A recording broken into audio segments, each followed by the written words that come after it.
Hey guys, Metal Jesus here, and we are going to talk everything about Def Leppard, go through their entire discography. This is going to be awesome. Let's get rocked. What is up, everybody? Welcome to another episode of Discography Discussion. My name is Dan. With me, as always, is Joe, and we have a very, very special guest for you guys tonight. We have Metal Jesus himself, ready to educate us and all of you on the greatness that is Def Leppard. Hey man, thanks for having. Hey man, hey mans. Hey man, hey man. Thanks for having me on. I've been looking forward to this. I've been listening to way too much Def Leppard this week, both the good and the bad. So this is going to be a pretty interesting discussion. I'm looking forward to it. I'm feeling really good that you said that there's some bad, because I was a little nervous about what I was allowed to say, whenever we're going through it. Because, I mean, just like any band, though, when you have 11 records, there's no way that's going to be 11 home runs. Just even when we did Iron Maiden a few weeks back, there were some albums that we were like, yeah, I'm not sure. Mostly it's good, but there's always something to nitpick. But this is super exciting, and this was definitely This was a trip for me, because I'm not used to listening to anything from the 80s. I've always been a 90s kid and on, and Joe is slowly starting to open my eyes to, hey man, there were actually some pretty good bands in the 80s. You can't go into it with the same sort of expectations that you have with modern music. He's not telling the whole story. He goes all the way back to the 60s and says nothing but good things about Black Sabbath. I almost said Def Leppard. You can tell where my mind is right now. He jumps forward to the 90s, and I'm like, dude, you passed up the Mötley Crüe, you passed up Def Leppard. There's some Whitesnake in there. Bon Jovi, when Bon Jovi was rock. Like, there's so much good shit. Yeah, well, plus, and of course, like, the early Metallica, which I assume you do like, right? Oh, yes. Early Slayer, yes. that stuff, He's in denial about Metallica in the 80s being an 80s band. And even a lot of the death metal bands that I like Carcass and stuff like that, that was all established in the 80s as well. Yeah. Napalm Death, So yeah, a lot of the stuff that I like now, I can kind of thank 80s bands for. Yeah. Well, as we go through this, I mean, you're going to see that Def Leppard has definitely evolved over the years. Some may like it, some may not. So that'll be kind of the interesting part about this video and this discussion for sure, is talking about, Def Leppard and all the changes that they've gone through. So that's fine. I'm going to have Buddy edit this. He's way better at it yes, than I am. I'm going to ask you right at the top, Metal Jesus. In the 80s, there are those that talk shit about hair metal. Mm-hmm. I get it. It's easy to make fun of, right? But what was good about hair metal was interesting rock songs with pop sensibilities, right? Yeah, for sure. I mean, absolutely. That's what it was. I mean, there was definitely some cheese in there big time, especially towards the end of it. And, I live in Seattle, right? So we were part of the grunge era that kind of killed off hair metal. And so there was a lot of that going on when I was growing up and coming out of college, where, man, it was not cool to like 80s metal in any way. And so for, a lot of the 90s, people made fun of it. But it's funny how it's kind of come around. And in many ways, it's lasted longer than grunge has, for sure. I mean, a lot of these bands now, like Def Leppard, Mötley Crüe, all these, even some of the smaller bands, they're still touring, they're still putting out records, and they're still kicking ass, So it's lasted for sure. And I think you've hit on it. There's great musicality in there, great songwriting. Also people dig the look. Like, you go and you look at those old videos on YouTube, some of those Def Leppard ones, and it'll be filled with comments going, wow, this is the height of looking like a rock star. You know what I mean? Dressing up, not like an outfit on. You know what I mean? It was a cool time for sure. I loved it. So the question is it Def Leppard's fault? For what? For all the hair metal problems? For all the hair metal, pop, heavy metal sensibilities that came later. A lot of people that I've talked to blame Def Leppard because, yeah, it was rock, but it was pop, really, is what it was. Yeah. Well, I think we're going to get to that. I think as we go through the discography, we're going to have discussions about how their music changed over time and the recording techniques and some of the things that they did with the especially. Let's put it this way. I think Def Leppard and Bon Jovi, from an audio standpoint, changed how that music sounded for sure. And we're going to get into it when we get to Pyromania, that there are some definitive changes that happened on albums that really steered the course. I mean, without getting too far ahead, I mean, the very first time I heard a heavy metal rock song on the radio, it was Casey Kasem's Top 40 Countdown, and Rock of Ages was like number 5, and that was being played along with Journey and all sorts of other stuff at the time. But that was definitely a band that kind of along with Quiet Riot for sure.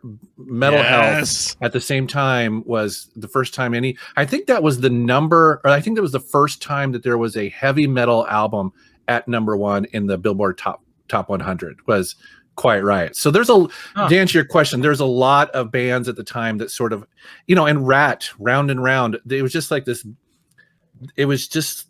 time where it was right for hair metal to come along and introduce that sort of style, and the music videos, and the babes in the videos and all that sort of stuff. It was just, I ate it up as a little kid, man. I loved it.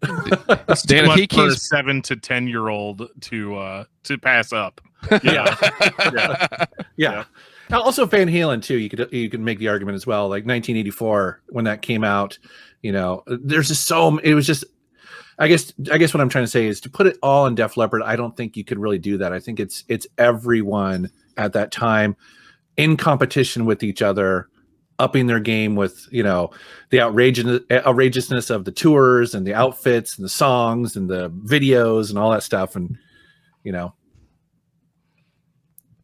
100%. No, that's good. That's all culminating in basically Steel Panther today, bringing it all back home. So thank you for Steel Panther. I was gonna bring up Steel Panther. That, like, there's still obviously, and I'm gonna get into this too whenever we talk about the albums, because something that I've been paying attention to is Spotify stats whenever I'm listening to these records, because I don't, unfortunately, in case it's some kind of big secret, I don't own every single record that we talk about on this podcast. So there's a lot of times where I'll have to go and listen to Spotify or actually I've actually subscribed to Spotify and YouTube Music is what it is now, just so that I can get kind of a bigger spread, because even if Spotify doesn't have it, they've posted almost every album that ever exists up on YouTube. And so I pay for YouTube specifically so that I don't have to watch ads, so I can just listen to an uninterrupted album.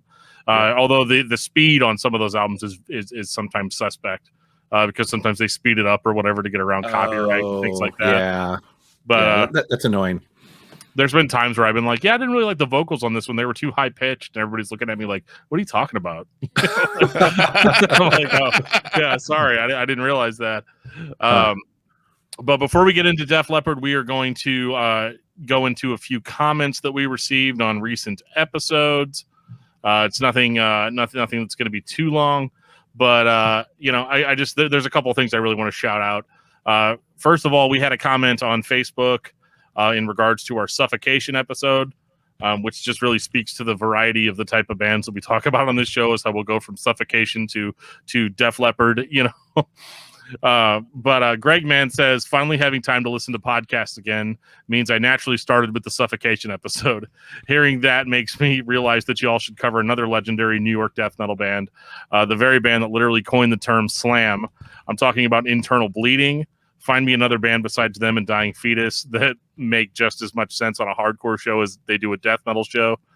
And he goes on to explain why Internal Bleeding and Suffocation need to be kind of like categorized together. So I appreciate that. We definitely have Internal Bleeding on the schedule, but I don't want to be a liar and tell you we're going to get to it right away. We've got so many bands, so many suggestions from listeners. It's turning into one of those things where we're going to get to everybody eventually. But I'm gonna. It's a good problem to have, man. Yeah, I'm gonna probably be 70 years old, 75 years old before we really get there. Over on Apple Podcasts, we got a 5-star review from Baldman Rich. Thank you very much, Richie. He goes, my favorite podcast. I first discovered this podcast just as a way to kill a subway ride when I found a review on one of my favorite bands, Ailstorm. Ever since then, I've been so invested. Dan and Joe know how to turn a podcast into a welcoming community of metalheads. They have a Discord and Patreon, which allows us to always stay in contact and speak my mind. I also once every month look forward to the hangout where we all have a blast, and I've now made some good friends. Thank you very much, Rich. We love hanging out with you every month on the Patreon hangout. Last time we did it, we did Jackbox games, which were just ridiculous. I was downstairs screaming and laughing so hard at the computer screen, and my wife was like, what is going on down there? Like, why is he screaming and laughing? Like, he doesn't have that much fun whenever we're watching TV or doing family things. And last, we got a email from Jimmy. Jimmy says, hello, I'm new to podcasts in general. I'm 34 years old, and I just recently started diving into this world. I think it's so overwhelming, but luckily the one podcast I found that I keep returning to is yours. I really enjoy hearing you guys talk about bands that I love, but also discussing bands that I've never heard of. I also want to submit a list of bands that I would love for you to possibly add to your queue. I wish you guys talked about EPs, but I totally understand why you don't. I checked to make sure that they haven't been done, and I apologize if I missed any. And then Jimmy left me a list of about 20 bands. I'm not going to read all of them right now, but there is one that I do want to talk about, and that he suggested Morbid Angel. We do have a Morbid Angel episode that is recorded. It's in the books. You guys haven't heard it yet, but it is coming out. And we did that with Scott Mellinger, the guitarist of Zao. You guys all know is my favorite band. So, definitely check that out when it comes out. Thank you guys for emailing and commenting and sharing episodes. I've said it a million times before. I love it whenever I share an episode somewhere and my post gets deleted because one of you guys has already shared it. So again, it's like Joe said earlier, it's a good problem to have. And I definitely appreciate it. So keep that going. But now's what you guys are really here for. You guys didn't come here to hear me talk. We're gonna turn this over to Metal Jesus and say, Metal Jesus, tell us about Def Leppard. Let's get to the Sparkle Lounge. Wow. Okay, somebody has been doing their homework, so that's good.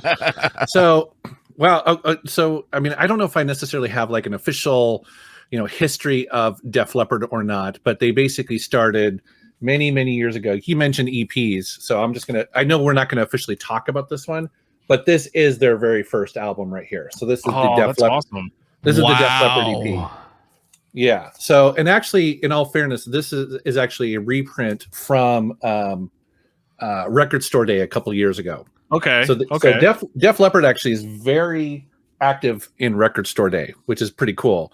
Actually, Def Leppard's really active in re-releasing and doing a bunch of merchandising, which as a fan is a lot of fun. But anyways, getting back to Def Leppard as a band, I mean, the influence of them through the 80s is just, they were one of the top 5 rock, hair metal bands of the era. And we were talking a little bit about sort of their influence, and for a lot of people like me, being a young kid, hearing them on Top 40 radio for the first time when we were used to hearing not quite as heavy stuff was life-changing. I mean, I remember the time I heard it for the first time on the radio, that Utah Gleaton Glouten Globen, Right. Yes. Just sort of, it was cool. It was epic. And it happened at that right time. They were in the right place at the right time. Obviously that wasn't their first album right there, but they just hit when MTV and radio and it was ready for them. And I guess they technically came out of that new wave of British heavy metal. I think that's kind of what they're often associated with initially, but they quickly evolved into something more and something bigger than that and transcending that. And so, that's kind of my synopsis. Well, I have to say they're the most American sounding British band that I've heard in my life, because I didn't even know before we started whenever we decided to do this episode. I wasn't entirely sure where they were from. So whenever it turned out that they were actually an English rock band, it makes a ton of sense, especially considering the new wave of British heavy metal and all of that. You know, like I said, we talked about Iron Maiden a few weeks ago, and so whenever we start with their debut album in 1980, On Through the Night, this guy, oh yeah, you got it too, yeah. Whenever we get to On Through the Night, this is where I think this is probably their most metal album, as far as like being what people would consider to be traditional metal without kind of mixing in a lot of those other styles, because I would consider for the most part Def Leppard to be a hard rock band. And so, you know, I was actually really surprised by this whenever I listened to it, because I don't think I heard anything before Pyromania, you know, prior to doing the episode. So I was actually really, really surprised by this one as to how metal it actually was. It was a little bit more in line with like your Iron Maidens and Saxon. Iron Maiden was a lot more extreme as far as being a little bit more like punk. This even on their first album, and this could just be because I listened to the remastered version, but it's not raw like some of those early. I'm thinking back to like Diamond Head and bands like that came out kind of around the same time, and this already from the get go has a sheen to it that a lot of these other bands didn't have. So like this record really, I actually enjoyed this one quite a bit. It was a great way for me to get started, because I'm not going to lie, I wasn't really looking forward to listening to all of these. And this record definitely got me started on the right foot, because I was like, all right, I can chill with this. I like this. And, I mean, songs like Rock Brigade, Hello America, Rocks Off, you know, like it was cool. Sorrow is a Woman too is an extremely important song for them, because in my opinion, it's almost like a blueprint of what they were going to kind of go after, as far as them always having kind of those, I don't want to say a power ballad because it doesn't really start that way, but it definitely gets to that melodic space that the band was kind of known for. Generally speaking, this album is not the Def Leppard that we all know. I don't know what the catalyst was that gave us this pop, sensible power ballad, like you said. I mean, when I heard Def Leppard for the first time, I'm pretty sure it was Pour Some Sugar on Me. So I get it. They had to get there. But this sounds more like classic Judas Priest to me. Yeah. Or Saxon, like you said. This is not the same Def Leppard that we've been hearing now for 40 years. Yeah. So, yeah, this is a really interesting album. And it wasn't, I don't think it was very popular at all. You know, I think most fans like me discovered this album after we already liked Def Leppard, and we kind of went back, and I know initially when I heard this, I'm like, what? This is such a weird album, you know? It's such a first band's album where you're like, oh, okay, this is a little rough compared to their new, you know, the stuff that they would do. But going back now, I like it way more than I used to. Like you said, Rock Brigade, Hello America are classic songs. This album has one of my favorite riffs of any Def Leppard song, and that is Wasted. That is such a simple yet killer riff that I just love on this album. Also, too, this has a song in there. I think it's the When the Walls Come Down, where it's got that very cheesy 1970s, early 80s kind of like, in the first world of the first, it's got that guy talking in the beginning, in the atomic wars, and you're just like, what the hell is this song? This is so cheesy, it's so bad, but it's pretty fun. So I dig it. The Leopard was so deaf. Yeah. Yeah. So it's an album where I wouldn't definitely consider this part. It's not part of my top 5 Def Leppard albums, but I appreciate it more going back. And actually, as we get closer to Hysteria, Def Leppard ends up going back to this album in a really cool way. And so I'll talk about their live shows when we get closer to a little bit later in their career. Yeah, I mean, I heard this and I was like, wow, these guys are like a metal band. Like I was a little bit like, man, so and it's funny because like there's something about 1980 where you're gonna be either a band that sounds like a throwback from the 70s, which they are a little bit on that record, or they're gonna go in this heavier direction. I know thrash wasn't really a thing. I think the heaviest music that was there in like 1980 was probably like speed metal. I know the speed metal was like going to be the big thing before thrash. And it just kind of like got completely run over by thrash. So it's like, are these guys going to go and are they going to take the metal thing and make it heavier and go in a more extreme direction? And they did not. And that's fine because I think that it's easy to trash a band, for because this is something I've been thinking about while I've been doing the episode and listening to the albums. Is it's easy to trash a band for changing. I think that's the easiest, like most basic thing to trash a band for is like, well, you don't sound the same as you did on your first record. But I think in the case of Def Leppard, I think they would have run into a situation where they would have sounded like every other band that came out at that time. And this record is probably, in a lot of ways, their most generic as far as sounding like a band from that time period. And you can kind of see their influences on their sleeves. And so I wonder if like some of the metal elements were just like, well, this is what everyone's doing right now, so we're going to do it too. Whereas whenever we move into their next record, High and Dry, this is where you kind of start meeting the real Def Leppard. 1981. He's high and dry, but he is trying very hard not to be. Such a weird cover, isn't it? I know, it's so bizarre. This album here is what a lot of old school Def Leppard fans consider to be their best album. And I'm not there. I think this would probably be my number 3 best Def Leppard album. I think it's a fantastic.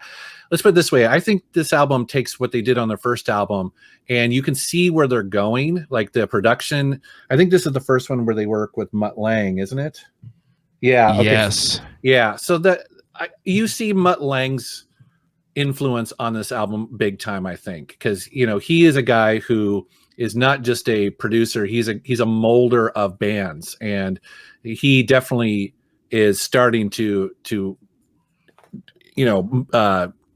push his influence a little bit here. But I mean, we can go through these songs. I like so many of them. High and Dry, You Got Me, Let It Go, Another Hit and Run, Lady Strange. Actually, some of my favorite songs on this album are the last 2 on side 2, which is Mirror Mirror and No No No. Those are pretty rocking tunes that are pretty cool. The other thing I want to mention about this too, it's kind of cool, is that, do you guys know what a lock groove is on a vinyl record? Unfortunately, yes. Okay, so this album has a lock groove on that no no no part where he's like no no no, and it just goes on forever, which is really annoying. But it's one of those things where when you finish an album, sometimes you just let the needle spin at the end there. You won't do that with this album because that'll drive you crazy. Oh wow. Yeah, that could be. I could see that being frustrated, but at the same time, if you're gonna have a lock groove somewhere, that's the perfect place to have it because you can just keep that going forever. This is the song that doesn't end, right? Yeah, and actually, they do 2 lock grooves because the next album has the lock groove as well, but it's a better one. So we'll talk about. Did they do it on purpose? Did they do that on purpose, or was it just a? Wow. Yeah, you have to do it on purpose because you basically have to do the run out, and it has to be perfectly timed at the end. Right. In order for that to work. The one on Pyromania is better because it's that drum groove. Mm-hmm. That whole thing that goes on forever, but that's at least cool. Somewhere right now a vinyl collector is cringing like really hard. See, I actually got a record recently from a band I love a lot that I've already mentioned tonight, and they re-released an album from like 1998, and it was the first time on vinyl, or maybe second time, but it had a locked groove in it, but it was definitely not intentional. It was also at a really awesome part too. But yeah, it was a lock groove. What I ended up having to do is I got like a monocle that had like 5 or 6, and I went in there with an X-Acto knife and I actually cut into the groove so that it would go to the next groove. Oh, interesting. You brave man. You can hear it though. It makes a huge popping sound. Usually it's the last groove on the record. And so it's designed like the Beatles very famously did it with Sgt. Pepper. Right. If you've listened to Sgt. Pepper, the very end of it has a da da ba da da da ba da ba. It did that as well, and that was in like what 67 or something like that. But it's usually the last groove on an album. Yeah. But anyways, I just want to mention that as a piece of trivia because a lot of people will maybe listen to this on Spotify going, why does it do that at the end for like a minute? And it's like, well, they're emulating that part of the vinyl record, the original release. Yeah, that's cool. That's cool that they did that, because even I was kind of wondering that as I was listening. I was like, why is that going on so long? Sounds like a record skipping, but I'm clearly at work listening to Spotify and I'm not listening to a record, right? So like, what does this mean? But no, like I really like this record because I thought that number one, I love the cover. And for me, sometimes even if I don't like the music that much, if the cover's awesome. And it's funny because I actually have this on cassette, and I wish I would have grabbed it beforehand. But I have this on cassette, and I never even noticed until we were doing this episode that there's no water in the pool. And it makes so much sense with High and Dry. It's just it's just something dumb that I did not really observe whenever I was doing it. And I was like, man, what is my problem here? Like, come on. But yeah, I was like, now it makes perfect sense. But yeah, I like this record because like it actually is in a lot of ways a heavier Def Leppard. And I think that's more to do with them having much better production value. Having, like the first record had a sheen for sure, but it almost sounded a little too clean at times. And I think almost unintentionally. Whereas I think the riffs hit harder on this record. They ring out longer. There's more almost like room noise in them. Like they feel powerful. And that's something that, we're going to get from now on, to the point where it's almost going to become annoying, where they are such a guitar heavy band. Which might sound ridiculous, obviously, talking about a band like Def Leppard, but like it's like the most statement I could make. But like they are one of the most guitar heavy bands, and that's actually what really attracted me to them on this record, was that they really, really take it seriously at a time where there were other 80s rock bands at the time that the guitar was almost like a secondary thought. Like they'd just come in and play their little like 3-note lead part, and then everything would drop out and it would just be drums and yada yada yada. Def Leppard's going to get there, but on this record especially, this is I feel like kind of the golden era of the band, the beginning of the golden era, where it's like they can do no wrong. Every song's a hit. Every song is something that you're going to listen to over and over and over and over and over again. And a High and Dry, I think, for the quote unquote true Def Leppard fans out there, that's the record that you want everybody to start with. Yeah, and this wasn't a hit when it originally came out. It was only after Pyromania that was doing extremely well that record or the radio started playing Bringing on the Heartbreak, which is off this album, and then they remixed it or something like that for MTV. So yeah, it took Def Leppard a little while to kind of find their big moment for sure. But again, this is an easy one for, I think, a lot of Def Leppard fans to kind of come back to. Yeah. And rediscover and realize how awesome it is, Well, yeah, and I think all three of us can agree on this too, that like, as much as we like bands that maybe are more mainstream, there's always this feeling when you're listening to a record or a band where something wasn't necessarily made to be commercial. It was made because this was the record they wanted to make. Yeah. And that's largely how I feel about High and Dry. I don't feel like there was anybody whispering in the ear being like, well, if you guys did this, it would be a lot better, like that sort of thing. And so I don't hear any of that kind of corporate meddling that you're definitely going to start hearing later on. It's one of those examples where you listen to Bringing on the Heartbreak and you think that's the moment that the executive said, we got to get a producer in here. These guys know how to write a song. We can do 10 of these for the next 30 years and money. Yeah. So much money. And we could pick on that all night long because we know record labels get involved with records. That's why it's an industry, not somebody giving you money to live out your dream. But how good is Bringing on the Heartbreak when it kicks in? Yeah. And I was going to say, I love, speaking of, I love how it moves into a switch. What is that called? The instrumental switch 625 or whatever it's called. Yeah. I love that. It's awesome. I know.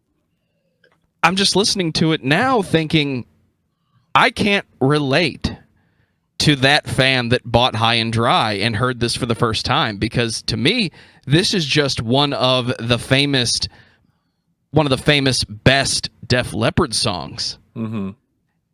It's so good. It sounds raw in an Iron Maiden way from 1981, but it is so Def Leppard.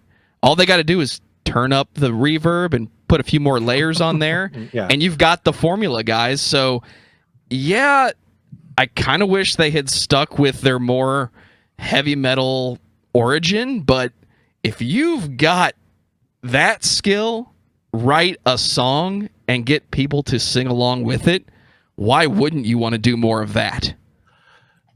Well, yeah, and I think that's the biggest thing that attracted me to kind of this band, because I mean, for all the listeners of the show that really listen to us to talk about bands like Opeth or Arch Enemy or, you know, those much heavier bands, they're probably like, what the hell are you guys doing talking about Def Leppard, you know?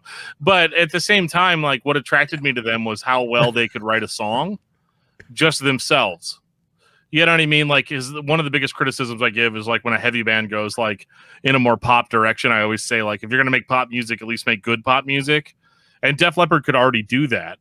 Kind of from the beginning, and so they had the chops to make songs that were going to be enjoyable, and that couldn't have been more evident on Pyromania.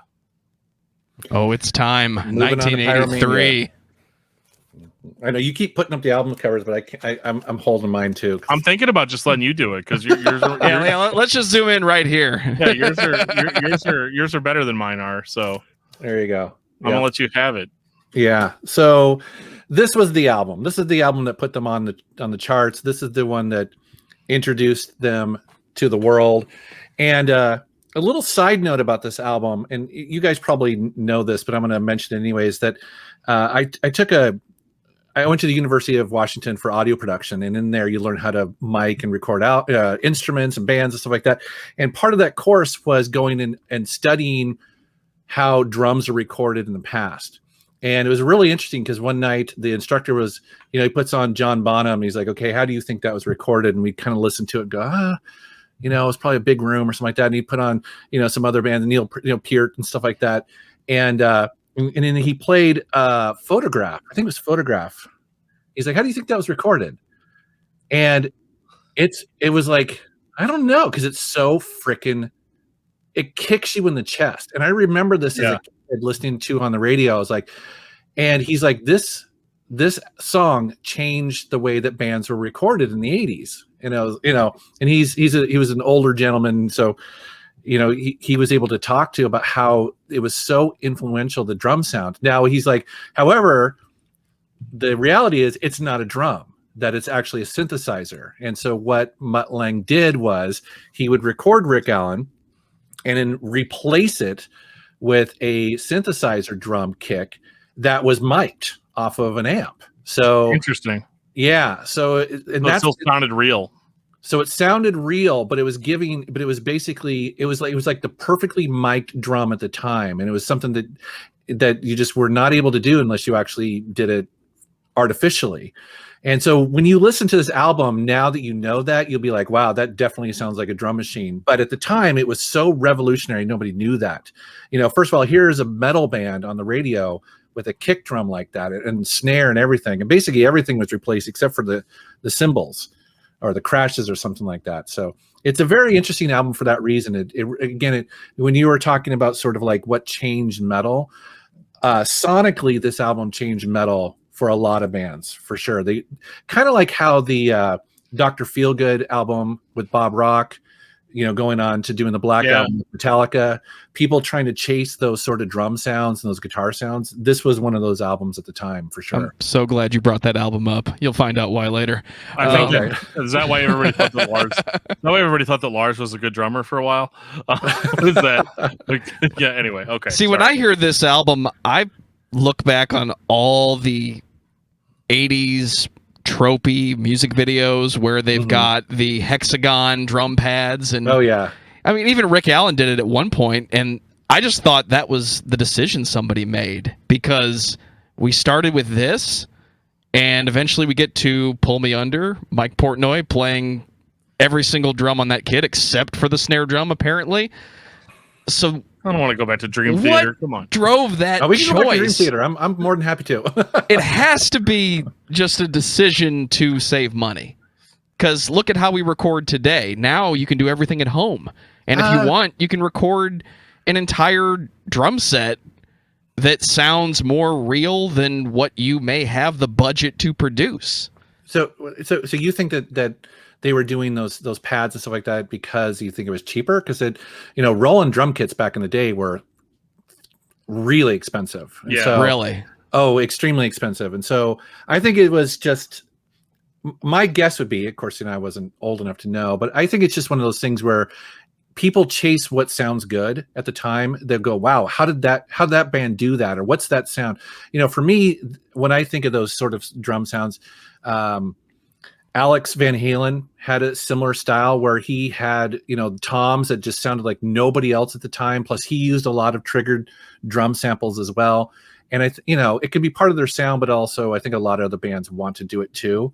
But I also think too that, you also have the opposite effect where people are like, hey, like Rick Allen on this album and the next one is very famously complained because he was like, why the hell am I even in the studio if you're just going to replace me?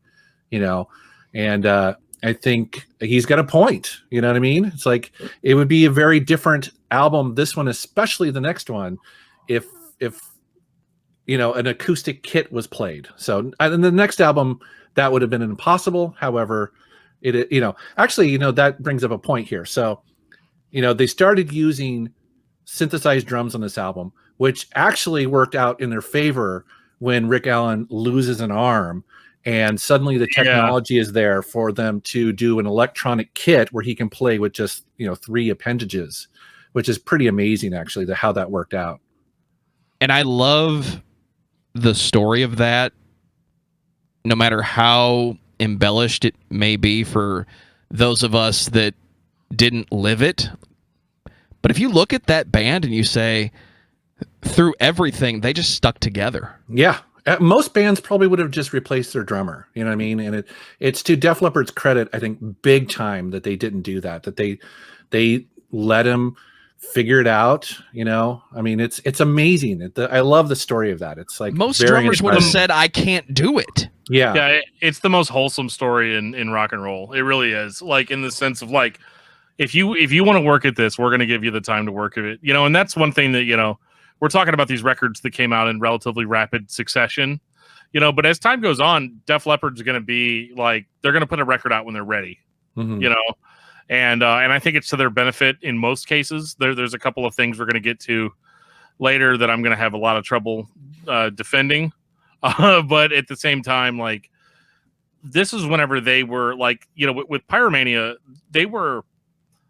this is kind of like the world's introduction to Def Leppard, in the sense that, like, this is when they were getting the most radio play. This is when they were kind of, I don't want to say it's their peak because we haven't gotten to Hysteria yet, but like, I think that, like, really this was most people's introduction to Def Leppard, or at least anybody that was really into hard rock. I think that after Hysteria came out, you didn't have a choice whether you were into hard rock or not.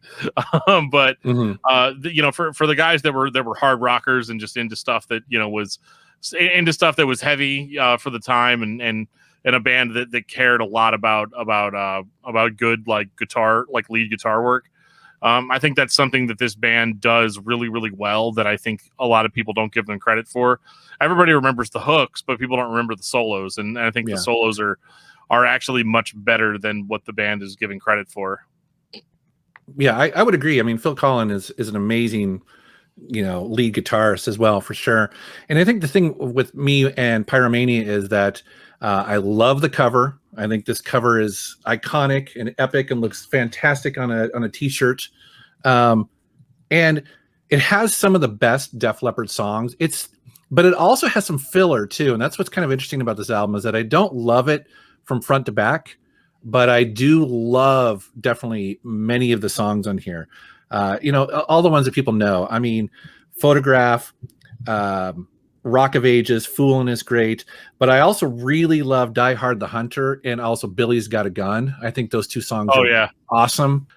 So, you put out a record like Pyromania. how do you follow that up? I mean, it's one of those records that, you know, everybody loves, at least everybody that's into hard rock loves. And how do you respond to that? Well, you put out a record called Hysteria. Are you getting it, Dan? Oh yeah. Are you getting it?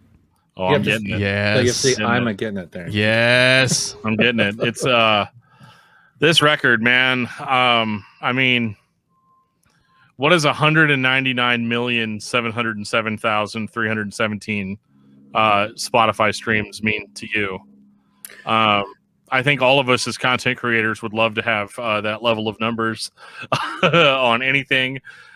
This record obviously spawned one of the greatest mega hits in rock music back then. Today, I know that, like, you know, it's summertime, it's hot outside. If I go to a pool party if I go to a pool party with a boombox and I play this song, you know, everybody's going to be my best friend, you know. So, and of course, I'm talking about Pour Some Sugar on Me. Let's go back to you with the boombox. Okay, first of all, I wouldn't be at a pool party, but if I was, I would have a boombox with Hysteria in it. It only plays cassettes, right? Yeah, I mean, I have a Hysteria cassette. That's fine. You know, so that's okay. Yeah. This record is. I'm of two minds about this record. On one mind, I'm like, holy crap. Like, you guys blew it out of the water. You guys went from being just a rock band, you know, just another rock band, a rock metal band, and now you're one of, if not the biggest band in the world that year, because you've stripped your sound down. It's not as complex as it was before, but it's all about the hooks. You've strained out all of the other elements of your sound, and you've made yourself into a band that literally just produces hooks over and over and over and over again. And on one mind, it's like, congratulations. I've said this a million times on this podcast. I cannot wait for my day to sell out. You know, because I got a wife and kids and a house, and you know, I'd love to sell out anytime. Let's do it. It's like that song from Tool, right? Which Hooker with a Penis, you know? Yes. Like, I sold out long before you, you know. Mm-hmm. I'm not like some member of the hard rock ethos cult or anything. Like, if a band wants to put out a record like Hysteria and absolutely blow everyone else out of the water, that's what you should do. There's no other choice to make. And they absolutely did this on this record. But on the other side of it, you know, the punk rock side of me is like, come on, guys. Like, you guys were a hard rock band. You guys stuck with that. This record is not as musically not as musically interesting as some of your previous records. What are you guys doing? Blah, blah, blah. You guys have all heard me make this speech before. You can go back and listen to the In Flames episode. It's a whole thing. But like, at the same time, at my current age, I give into the more positive side of it. I think this was the smartest thing that they possibly could have done.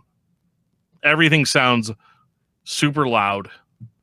The drums, especially even the drums on Pour Some Sugar on Me, are like the loudest drums. I don't care if they're fake or they're sampled or whatever the deal is. They are some of the loudest drums you're ever going to hear. And if you go and see this band play this song live, okay, the drums are going to be that loud. If not louder. It's gonna blow your mind. Everybody, this is not the song that comes on and you go and get a beer. You know, this is absolutely anything that they play off of this record is going to be absolutely a hit. Everybody's going to go nuts. Everybody's going to go crazy. And even if it's not my personal cup of tea, it's not something that I'm just going to put on. This is kind of that album that I go to whenever, you know, I'm driving in the car and somebody says, can you put on something that everyone can enjoy? This is what I put on, and I'm not disappointed with it. I think Hysteria is one of the best examples of what you can do. I would say in a lot of ways this is their Black album, you know, in that this is where they became a band that everybody became aware of immediately.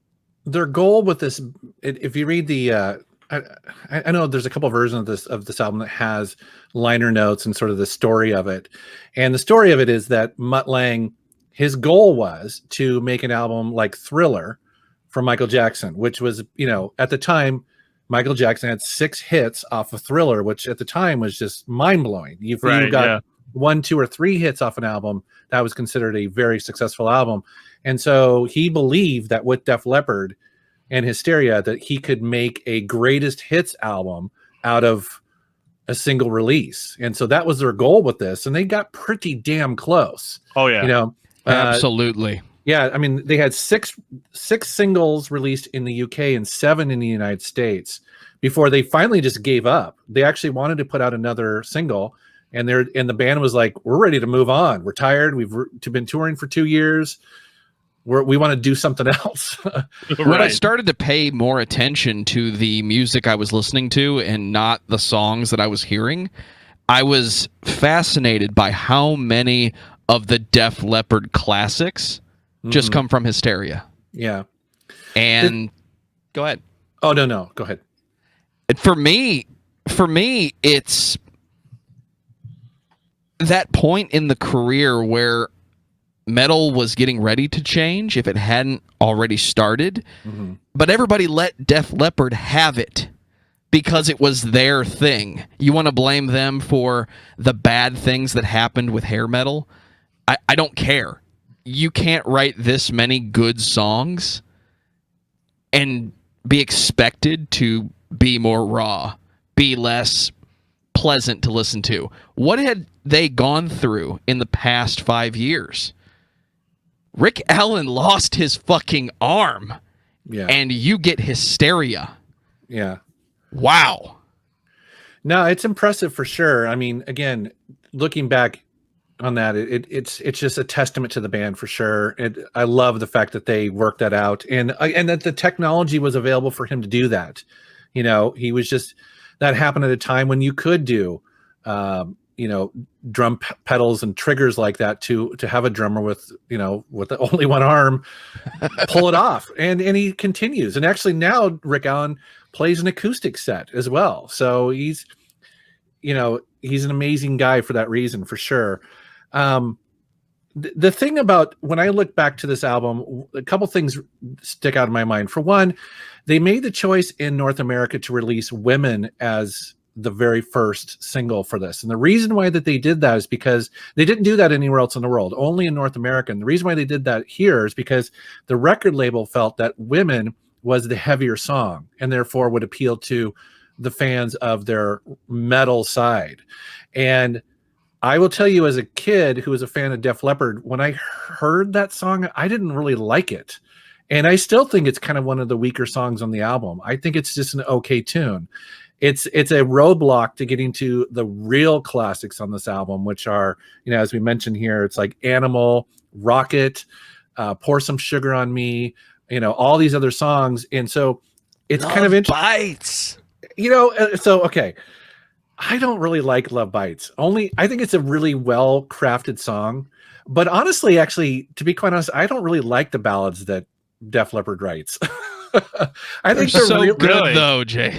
You're going to have a bad time coming up. I know, and absolutely, and the truth is, actually, I don't really like ballads that much at all. I mean, there's very few ballads I actually really like, and Love Bites is a song I never liked it when it first came out. I still don't like. It's the only song I will skip on this album every single time because I'm just like, my wife likes it. That's fine. Whatever. But we found the breaking point of Metal Jesus. Yeah, and that's pretty consistent across all this. As you mentioned, they go pretty deep on ballads in upcoming albums for sure. But anyway, so when this came out, I was disappointed as a kid. I was like, God, Women's weak. And then what's this other stuff on here? This is really overly produced, and it's kind of it just didn't sound like Pyromania at all. But what happened is that I didn't hate it, and so I kept playing the album over and over. I played this album every single day for probably a year, so much so that my best friend was like, Jesus, would you just play something different? He was so sick of coming over and hearing this album at the time, because ultimately I did love the album, and it turned into one of my favorites. I mean, for me, it's my favorite Def Leppard album by far. I can still put it on today I still love it. I'm still. It sounds incredible. Like in a really, you know, I have a really nice stereo in my car. Man, it fucking destroys the stereo system in my car. It's awesome sounding. You know. Plus, I also like, you know, some of the other B-side songs on here, like "Run Right" is a really cool song. It's a little bit faster. God of War, is that what it's called? Or Gods of War, I think. Gods of War. Thank you. Where it's got the sample of Ronald Reagan in there and stuff like that. You know, I dig that stuff a lot for sure. I can't tell you how many albums I have that like I ended up loving them because of purchase justification, which is what I think is kind of what you dealt with this record too. Is like you buy it, you don't necessarily dig it the first time that you listen to it, but you continue listening to it anyway because that's the record that you bought. Mm-hmm. You know what I mean? Like you could have picked any record in the world, but you bought this one, and so you kind of keep listening to it, and it's probably the time in your life that you're going to be the most open-minded about music that you've ever been, because it's like, well, I bought this, I own it now. This is the new release that I have, and I don't know about you, but when I was a kid, I didn't really get to buy that many albums in a quick succession. So you know, you just kind of stuck with what you had. And this record is 100% a grower, because the first time I heard it, I was like, "Oh God, what is this sellout stuff?" It's back when I was listening to like Exodus and Slayer and stuff like that. So like I didn't have a whole lot of tolerance for something like Def Leppard. But you know, when you're walking down the street or you're, you know, biking over to your friend's house or something, and you're listening, and you start kind of singing these songs to yourself, and they've wormed their way into your brain in a way that you know, maybe a heavier band can't. You know, I love heavy bands, I love death metal bands and thrash metal bands, but sometimes those bands are interchangeable with each other. You know, and with stuff like Def Leppard, it's like every song is kind of its own thing. They're almost kind of a hard band to listen to a full record of, because every song is kind of its own thing. They don't necessarily follow the theme of like, or they don't follow a theme really at all. Every song kind of has its own vibe, and that's the most apparent on Hysteria. There is two things I want to mention about this album, though, as far as collectors and fans go. And so before we move on, for sure. So I actually have 3 copies of Hysteria on vinyl. And the reason the reason for that is because the original releases of Hysteria is actually a really long album, and so long that the original pressing of it actually is pretty poor when it gets to the inner groove. I don't know wow. Yeah, I don't know how much you guys know about vinyl, but the closer that you get to the center ring, the lower the quality of the audio is. And so Hysteria is one of those albums where it is actually pretty shitty sounding, those last couple songs on each side, because they were running out of room. So anyway, so they finally a couple years ago released the double vinyl versions of it on 180 gram vinyl. So that's what I have right here. It's about fucking time. It really was. A lot of fans like me were like, okay guys, let's do this. I think it took vinyl coming back for them to kind of go, oh, maybe people actually do care. The other thing I want to mention too, really quick, is that Def Leppard did a residency in Vegas, and where they basically, for I think a week or 10 days or something like that, played Hysteria in its entirety. Oh wow! In Vegas. That's kind of cool in of itself. However, it's not the best part. The best part is that they were their own opening band. So what? Yes. So they basically on this DVD and Blu-ray, you can't really see it, but they basically play as their own opening band called Dead Flatbird. And the reason why they did that is because they wanted to play all the songs they never get to play. And so what they did is they came out, they didn't tell the audience that they were doing this. A lot of people were kind of like, what the hell's going on here? No pyro, no anything behind them. And they basically would play all the songs that you never hear them play, like Wasted, like all the songs off of On Through the Night and High and Dry, and plus also some of the B-sides that they later did. And they did it in character of a band that's pretending to be a Def Leppard cover band. That's amazing. That is so cool. It is so cool. I mean, it's the only it's the Hysteria live stuff on this is fine. It's great, as you would expect. But the Dead Flatbird stuff and their set list is every Def Leppard dream set list. It's awesome to watch. They did 2 of them. So yeah, definitely check that out. I'll have to track that down. Yeah, that's cool. Yeah. I I don't wish have other enough bands would live do that. DVDs.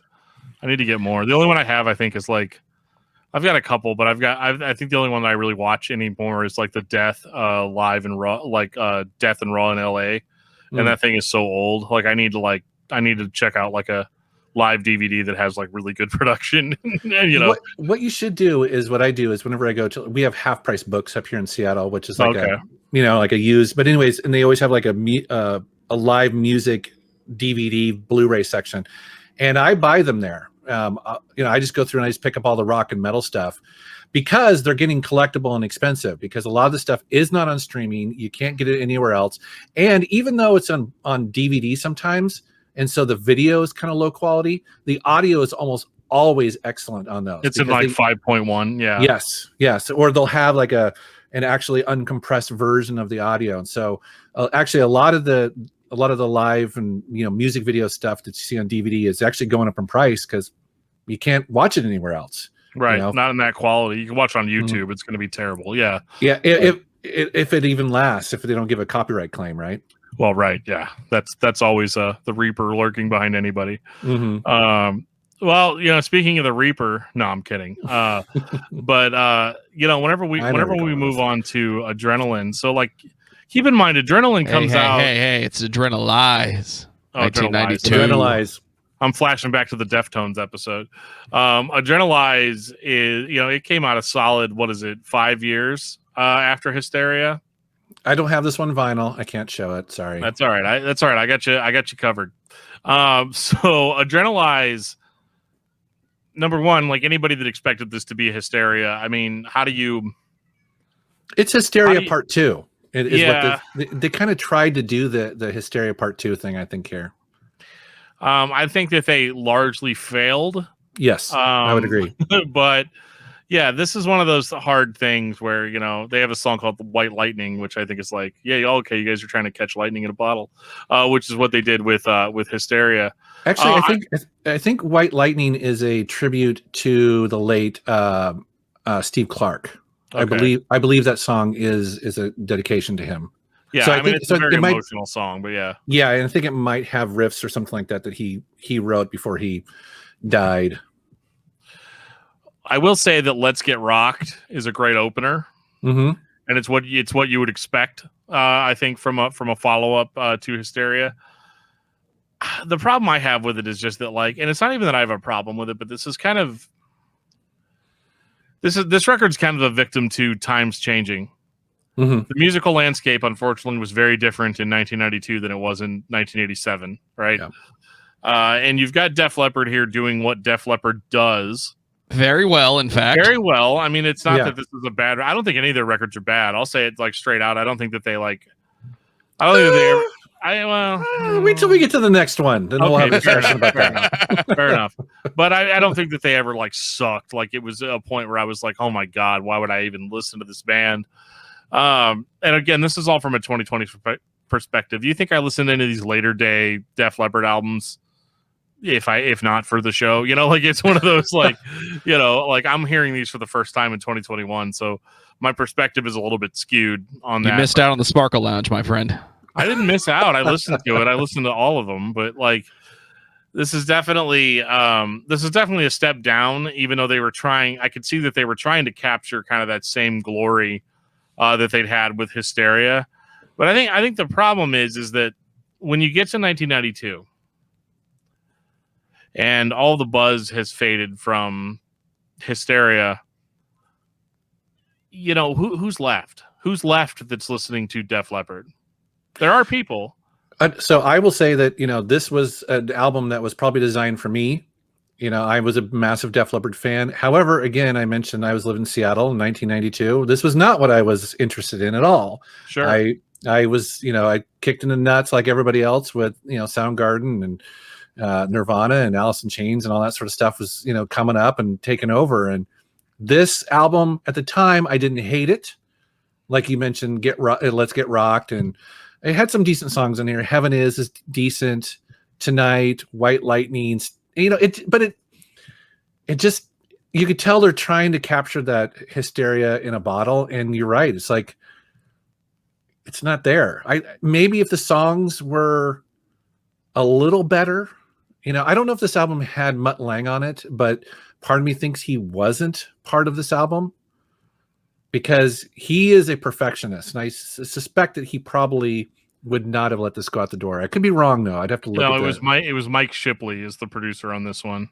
Okay, and it was, I guess, partially produced by Def Leppard. Mm-hmm. And yeah, I think the problem is it's just not cool anymore in 1992. I think that's one of the biggest things, and that's hard, and that's why I had a slightly different perspective of it. It's a lot higher on the list than I think it would be for most people that went through it, when it was released. Because I was like, well, this really isn't like that off base for Def Leppard. It's not as good as the last record, but like, what is? It's one of the most successful records ever released. Yeah. Nobody can really reproduce that.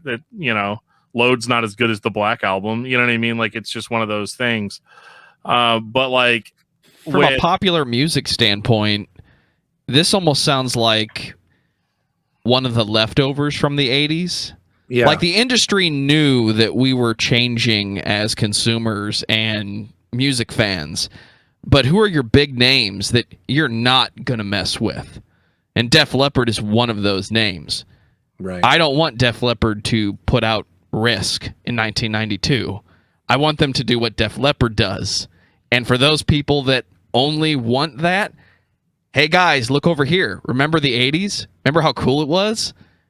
It's still here. You can still buy it, and that'll be $22.99.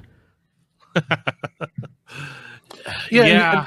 And I, again, looking back on this album now, I like it more than I did when it came out. Again, when it came out, I listened to it and bought it, and it's like, and then kind of just moved on. And that was kind of a lot of the 90s, really, with hair metal for me and a lot of people, is that these bands were trying to put out stuff, and you're right. It's just that in very few cases did you have an album that had that 80s aesthetic and still connect with the audience. It would take another couple decades for sure for that stuff to kind of roll back around.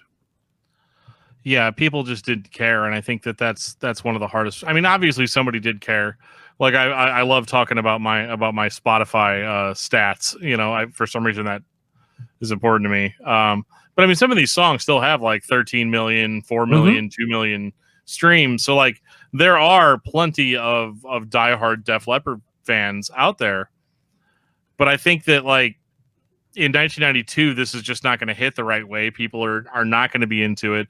You've got grunge kind of starting, and you've got just all of the alternative rock bands that came out. Everybody was tired of the excess of the 80s. And that's why everybody says like, oh, Nirvana killed metal, which is a bullshit statement that isn't actually true, but maybe in the mainstream it's true. But Def Leppard is the band that was firmly rooted in the mainstream, so they're going to show up with these hysteria-esque songs 5 years later, and people are going to be like, "What else you guys got?" Mm-hmm. The diehard fans, though, like when they're looking back on this album, there is a little bit more rose-tinted glasses in that. Like, it is kind of admirable that they kind of stuck with their sound despite what the trends were. And trust me, as we go further in the discography, you're going to really wish that they had done that for everything, because after a while, it might be annoying that your band sticks with a very familiar sound. But after a few records and you go through a decade where this kind of music's not acceptable, it becomes endearing. And they're going to get there again, but like, as we move on, this conversation is going to accelerate a little bit because I don't have a lot to say about each individual one. And I think most Def Leppard fans feel that way, is that like, there's going to be moments coming up where we're going to be like, what were you guys thinking? Yeah. So, 1996. Yeah. Okay. Let's just slang. Joe's just ripping the scab off. Well, you don't have this one on vinyl? No, I don't. And no, I don't. And I think this is the only Def Leppard album I don't own, because so you're showing Euphoria here, but it should be Slang. Yeah, I realize that. Yeah. He really doesn't want to talk about this album. He's not even showing the right album. Yeah. It's a little too late. I heard you say slang, but you really meant euphoria, right? Yeah, or we're gonna really All right, skip ahead. fine. We'll talk about slang. There you go. Slang, I'll be honest, and I'm sorry if this upsets people, but I hate this album, and I I listened to it back in the day, didn't like it at all. Listened to it a couple times this week to just make sure that I was, solid in my my convictions, and they're 100% right there. This happened a lot in the mid 90s where bands were like, we got to do something different. We got to do something new. And, and this is the result of that. This sounds like a band that is lost. It sounds like a band that just needs like some espresso or do a line of Coke, man. It's like, it's so boring. The 90s had this weird relationship with mid-range equalizers, electronics, and Europop, where we all just tried to create this dark, dingy sounding industrial music. Trent Reznor did it, guys. I get it. I would have tried to do it too, but I don't think we needed Def Leppard to do it. In hindsight, though, it's kind of cool to look back and say, wow, you guys tried that weird 90s loop thing with electronics, and you're Def Leppard still, right? Okay, cool. Can we move on now? I think they even had like a sitar in there and some other stuff and some chanting. It's like, wow, okay. They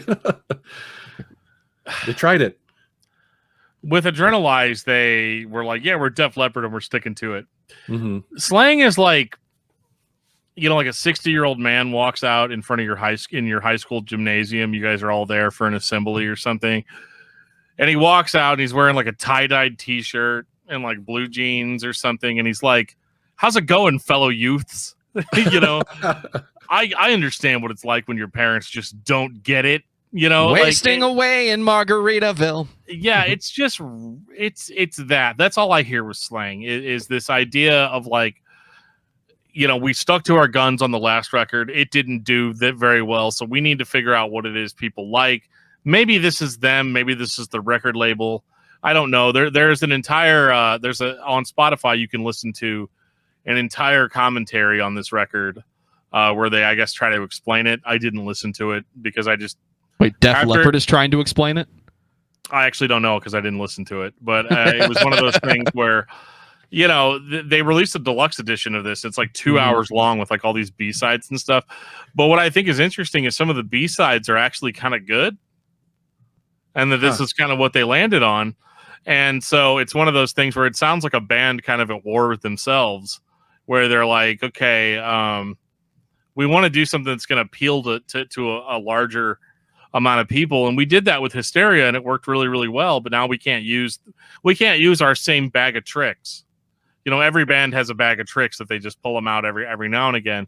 And Def Leppard definitely had that, but now they've got to learn new tricks, and it just doesn't work. The weird kind of almost attitude to some of the vocals and some of the instrumentation is just kind of laughable nowadays, and I find it hard to believe that it wasn't laughable then. I think it probably was. I don't think anybody's listening to Def Leppard in 1996. I mean, maybe people are. Obviously, there's still millions of streams on some of the songs, but so I got hats off to the amount of diehards that these guys have. But like, this has to be rough. I mean, even if you're a diehard Def Leppard fan, I can't imagine you listening to this and being like, yeah, more please. Supposedly they do have the fans of this album. They've said that, and I tend to believe that. I think that it depends on kind of when you come in on a band that maybe you connect with them. And so maybe in the 90s, some young kid, 8 years old, found this album and thought it was pretty cool and interesting. And, it reminds me very much of Kiss. Kiss very famously did something very similar to this back in 1980 or something like that. They tried to do a prog concept album called The Elder. Oh boy. I don't know if you guys are familiar with this, but I'm not. No. Kiss, saw it was trying to change some stuff. And so they did a progressive rock concept album that is generally considered horrible. you know, they got the guy who helped make the wall and all that stuff and to record it. But anyways, that album was a bomb at the time. And even now fans are like, with a little bit of hindsight and a little bit of other stuff around there to enjoy, people are like, yeah, the Elder, kind of weird, but it's interesting. And you know what I mean? And so I think that a lot of people with Def Leppard kind of come back to Slang and go, it's, maybe not their finest hour, but maybe there are some nuggets in there.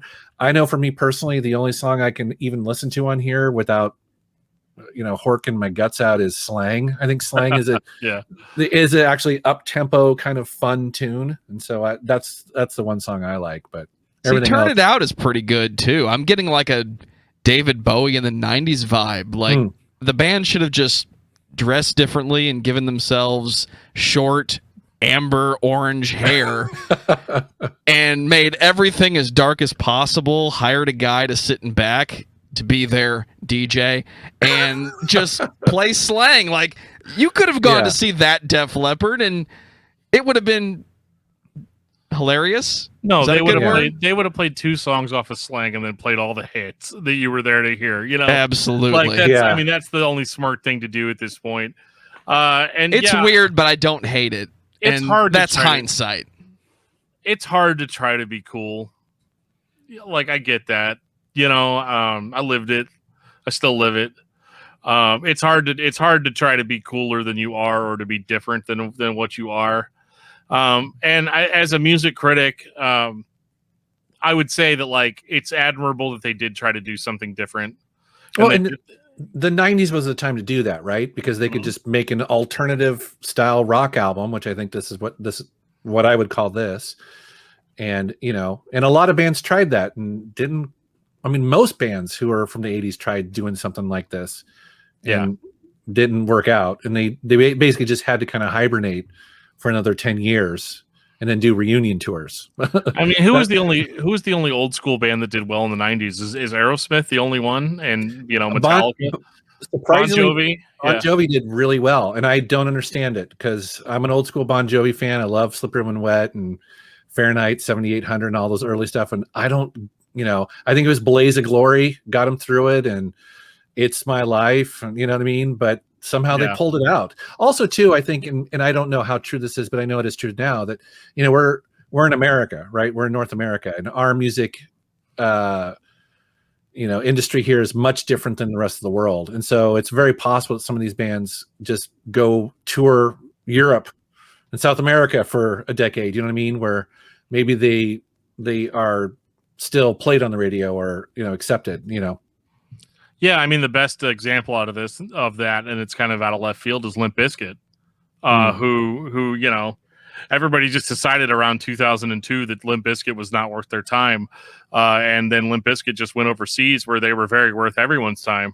Now it's only now recently, I think I read an article on Metal Injection before we started recording where they were actually showing live footage of Limp Bizkit playing live here in the US, and they have a summer tour planned and stuff. So like it's all cyclical, and we'll talk about that too, how this type of music, eventually, it had a bad run in the 90s, but now this is the kind of stuff that people will pay top dollar to see. Oh yeah. I mean, we went and saw them. We saw Def Leppard and Poison. I'm trying to remember. It must have been like mid 2000s. And I don't know, we paid, too much. Sure. But of course you did. Yeah. Yeah. But it was awesome. They acted like they wanted to be there, and honestly, Poison destroyed them. The Poison's awesome in concert. And that was, and it was great, but they weren't playing the State Fair. Let's put it that way. They were playing a real Coliseum tour, and it was sold out and packed full of people like me who are kind of like, yeah, I'm into this. Let's do it. Right. Well, unfortunately, gentlemen, we are still in the dark ages. You're not liking Euphoria, really? Okay. I don't lie. Okay. Let's just throw it out there. Okay. So Euphoria is, and I couldn't get a high quality photo of it for some reason. Let's talk about the cover for a second. What cover? Did Joe Elliott just get his 10-year-old nephew and his brand new copy of Photoshop to make that? It's horrible. It's not great. Hey, Dan, I've got a spirograph. Yeah, I've got this lens flare thing. I'm just going to duplicate it about 4 times, and we're going to put the title. It's terrible. I hate that cover. It has the classic Def Leppard logo on it. Yeah, and that's about Slang it. didn't have that. But that's true. This album sounds like the mistake they didn't make in 1992. Yep. This is better than Slang. Okay, I'll give it that. This has better songs for sure. Actually, to be fair, this actually has one of my favorite songs of Def Leppard. It's Promises. I think that is a fantastic Def Leppard song. It could have came out back in the 80s. It would have been a mega hit for sure. But also it's important to know that this song or this album and that song specifically was partially written by Mutt Lange. Okay. He's the hit maker. He's the guy. I don't know if you know his history, but he's a guy who, after Def Leppard, in between this, the reason why he wasn't working with Def Leppard because he's working with Shania Twain, and he basically rocketed her to international stardom. So he knows how to record, how to write a song, and so he came back for a couple tracks of this. And I think he was the executive producer. He ultimately signed off on it. So that's kind of why Def Leppard at this point is a little bit back to what they do best, you know. I would wonder what their comfort level was in playing the songs off of Slang and trying to mix those with the classic hits, because that's got to be a really, really hard line to toe. Of like, yeah, here's this like newer, more modern stuff, if they're going to even give it that much credit. And then here's all the songs that you guys actually came to see, you know. Yeah. And so I think with a record like Euphoria, you're more. It's a much safer record in the sense that, like, yeah, they're not going to rock our world on this one, but they're gonna give us the Def Leppard experience that we wanted. And I would say I think it's their strongest. Well, let's put it this way: looking at what we have left to talk about, I mean, this is the last original Def Leppard album that I really like. For me personally, I like Demolition Man. I love Promises. Back in Your Face is cheesy, but I dig it. Paper Sun is cool and heavy. That's a great song. 21st Century Sha La La Girl is fun. Not great, but fun. I think Disintegrate is the instrumental song on here, which again was cool. Def Leppard was doing an instrumental song again, which I really dig. Cool. Yeah. Yeah. Not a perfect album by any means, but I felt like, okay, well, I'm not going to completely write them off at this point. They can still do it, you know. Is this more of a classic Def Leppard record than Adrenalize would be in 1992? You know, I think if you to answer your question, I would say it'd be awesome if they could combine the two. Side A, side B. There you go. Yeah, take the best of both of those. Because, you know, one thing I've noticed too with Def Leppard, their albums start getting a little long. Like, I don't know you know what I mean? Like, I kind of feel like this is a band that, again, that he needs a producer to knock it down to 10 kick-ass songs, not 14 with the filler. You know what I mean? And so to answer your question, it would be really awesome to take Adrenalize and Euphoria and mix those together. I think you would have an album that would be close to Hysteria for sure. I think I'm going to need Metal Jesus to make a playlist for this episode, Dan. What do you think? Maybe. This is how you need to listen to these records. Yeah. I think that, like, yeah, I mean, cut out a lot of the filler, because I think that's my biggest issue with Euphoria is that it has a lot of filler. It has a lot of like, it being 51 minutes long. This is when I started kind of reaching exhaustion, because, like, so where I work, I work on ventilators, like oxygen ventilators and stuff like that, and how that ties into having a problem with filler is that, like, when you're testing on an oxygen machine, you have to sit there and watch it for like 20 minutes and watch this like O2 meter to tell you if it's like producing oxygen the way it's supposed to be producing it. And that could take sometimes up to 20-25 minutes. So, like, I'm listening to this Def Leppard record and I'm staring at this screen, and then when I get two ballads in a row, I'm like, somebody's tapping me on the shoulder. Hey, you awake? Like, what's going on right now? You need to get up and do some jumping jacks there, man. It's funny, actually, because my headphones, I couldn't find them one day last week, and so I brought a portable speaker in with me, and I was like, oh, I'm listening to Def Leppard. Nobody's going to be upset, you know, that I'm listening to this. And so I pop it in, and it was the same day that I had shaved, And so when I came in and I'm like sitting there at my desk working, listening to Def Leppard, and one of my coworkers is like, "Are you really you? Like, because your beard's gone?" And I was like, "What are you talking about? I'm listening to hard rock." And he's like, "Yeah, but like the stuff that you usually listen to when you're working like scares everyone. Like, this is not the real Discuss Metal, Dan. This is false, Dan. This is hard rock. Yeah, this is Discuss Rock, Dan. Like little do they know you just got neutered that morning. It's like, wow, right. It's so right. That explains all the blood. They had no idea. Yeah, yeah. Like, all your testosterone's gone. It's like you just get everyone hugs. Come here. I'm not even man enough to be this guy's woman. But I think that yeah, Euphoria is just it. Okay, let's be positive for a second. It's the step in the right direction. It's the direction that they needed to go in. If you can't beat them, don't join them. Just keep doing the same thing that you're doing, and hope that people that are diehard fans are gonna get behind it. And I think largely they did, and I think that the fans were there for it. And this is where it's like, oh yeah, I can buy a Def Leppard record now and not have to worry about them doing anything weird.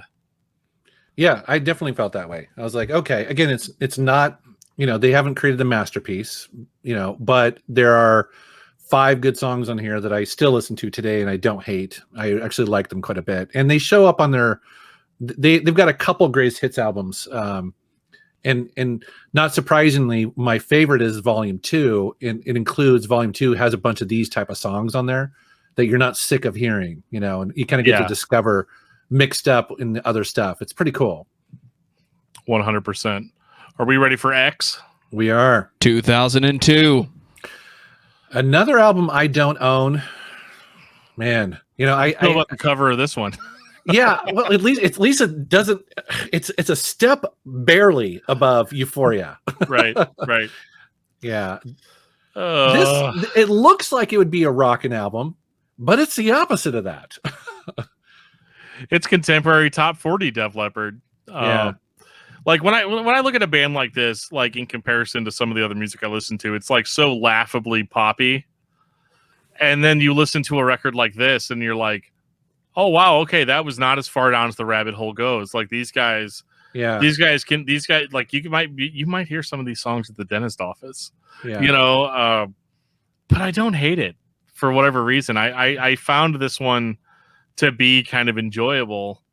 And I didn't fall asleep while I was listening to it. It's a very like melodic kind of emotional album from Def Leppard. Whereas like I'm used to these guys, for lack of a better way to describe it, I'm used to these guys being fake cool all the time and not necessarily being like 100% honest about their feelings. and this record is all of that. It's like the men behind the music sort of experience. And I actually kind of responded to that really well. It's a little long, but I think if you stop maybe around like track 10, you'll probably be good, because this thing coming in at 56 minutes, it's a little bit of a chore to listen to, but if you take it in small doses, it's not bad. Yeah, this is definitely an album that I think that could have been trimmed down to 10 great songs or decent songs. It's funny that I don't really like this album very much at all, but I get it though. As far as you're right, it's a really well constructed album for sure. Mm-hmm. And I was kind of curious, when you go on Amazon, you start reading reviews, and I was surprised how many people love this album. Like, yeah, and I think it is one of those albums where if you just listen to it a couple times, it may actually grow on you. And so it's an album that actually, again, kind of like you, I listened to it and I was like, I don't really hate this album that much. Kind of like you said, like I think the first couple 4 or 5 tracks, they're okay. Yeah, they're not my favorite type of Def Leppard. There's not a lot of heavy riffs in here, but But I mean, as a fan of Rick Allen's drumming, this is the first time he just got better samples. I wish there was a nicer way to say it, but yeah, if it was any doubt in your mind that dude could play drums, this is where you can forget what you're hearing is someone who's not playing normal drum set. Yeah. And it all kind of fits together. He might be playing an acoustic set on here sometimes. I know that now he does that more. I'm not sure how he does it. It must be how it's laid out or something like that. But who knows? Maybe this might just be a bunch of, real drums. It's kind of cool. But for an album that looks so, pardon the pun, extreme, as simple as it is, this is a laid-back Def Leppard. I dig it because it's not embracing 2002, trying to do something different. It's almost like they looked at their peers. You mentioned Bon Jovi earlier, and they kind of did something similar where they just laid back and did the same thing they were already doing. Yeah, that's true. I mean, it's not going to win any awards as like a great metal record or a great rock record necessarily, but like I said, I kind of appreciate that whole, like, let's try to go a little bit out of the norm. But they also didn't really abandon their sound. They just kind of focused on a specific aspect of their sound that they hadn't really expanded out into a full record before. Right. And so you get stuff that's a little bit slower. It's a little bit more emotional. And as a hard rock fan, I'm not going to love it. I have to be in a certain mood to listen to it. But for the most part, I think that they did fine. I mean, it's terrible to say. And this is what I mean by I don't think the records necessarily suck. Slang kind of sucks. But this one, but I mean, yeah, with X, it's just one of those records that I could take it or leave it. It's not that it's going to change my life or anything, but it's good to see Def Leppard still doing the damn thing this many years into their career, when they absolutely could have stopped releasing albums in the mid 90s and they could have just toured off of their hits. So for their next album, are you going to the cover album? Do I have to? I like this album more than I expected to. So are we doing it? If Metal Jesus wants to talk about then we're talking about All right. Well, I thought that you guys might bring this up, so I went ahead and still grabbed it. This is a hard one to judge because it's not their songs. Yeah. However, it's I'm just to be clear, I typically don't like cover albums, and the reason for that is because, one, I usually can make the arguments like I just rather hear the original. You know what I mean? Or it's so out there that it's not something I'm interested in, or maybe sometimes the songs are just overplayed. And what I like about this album, it's 100% cover albums. It's all British or English songwriters. Yeah. And I'm not sick of all the songs on here. Actually, many of them I'd never heard of before. And so that was what's kind of cool about it. And also a lot of these, I think they make their own and do really interesting things with it. So, I mean, I love 20th Century Boy. I think we've actually played that as a band on stage. We'll do the Def Leppard version. Their version of Rock On, I think, is killer. Hanging on the Telephone, I had no idea, actually was not a Blondie song. It was actually written by a British band, and they were the ones doing the cover of it. I thought that's pretty cool. Yes. The ELO song in here, normally when you're going to do an ELO song, you would do one of the big hits, but they chose to do the Overture, which I thought was really cool. Again, they covered David Bowie, but it's not the song you would normally think of. But the real standout song in this is the last one, Stay With Me. Rod Stewart. Yeah. Yeah. So it's The Faces, obviously sung by Rod Stewart, but that's Phil Collen on vocals, and he nails the Rod Stewart vocals on that, and the slide guitar on that is killer. So I actually really dig this album. Because I'm not sick of these songs, it's kind of cool to be introduced to stuff I'm not usually familiar with. So cover albums for me work or they don't work. And for me, that's usually, do you play the song the way it's written, or do you over embellish it and try to turn it into something that it's not? I love listening to a band like Power Man 5000 do covers because they make it sound like Power Man 5000. Yeah. But they don't change the song. For me, this is a very unique example of a covers album because you have a British band playing British songs. It's not just a album of covers that we decided to play this week because we had to meet the record release schedule. So for that, it is unique and it's cool. You know, it reminds me of Metallica and why I like their covers, because often their covers are pretty straight, but they're often better than the originals, you know, or at least Metallicized, right? Like their version of Stone Cold Crazy. Yeah, love that, you know. Oh, it's a 10-to-1 better. Yeah. Free speech Yeah. for the dumb. Yeah. Oh yeah, exactly. They've just got so many. I mean, speaking of Metallica, by the way, I'm sure you guys know that big Black Album cover album's coming out that is like anybody and everybody, country stars, rap stars, hip hop, metal, everyone is gonna be doing it. Ghost is gonna be in there. That's gonna be weird. It's gonna be that crazy. makes sense. That does make a lot of sense. Yeah, I don't want to say I'm looking forward to it. I probably will like it. I've become kind of an old softy since we started doing this. I was much more of a metal purist whenever we first started, but I'm excited to hear some of those different interpretations of those songs. But it's going to be very hit and miss. I'm curious to hear it, but also too, it might be too much. Do we need 15 versions of Enter Sandman? You know, of course we do. Of course we do. That's what the people want. Somebody decided that's what the people want. And you know, I hate to say it, but people are sometimes dumb, and some people that's the only Metallica song that they know. So that's fine. Yeah, I'm excited about it. I wasn't as excited about this one just because I'm going to be honest with you guys. I didn't know a lot of the songs that were on this one. So like if I didn't know it was a cover album going into it, I would have been like, okay, this was a weird album by Def Leppard. None of the songs sound like they go together or any of that. But yeah, it's actually interesting. So the version of it that I listened to actually had the Japanese bonus track. Or had the bonus tracks on it. And so it was actually really cool hearing them play Search and Destroy by the Stooges.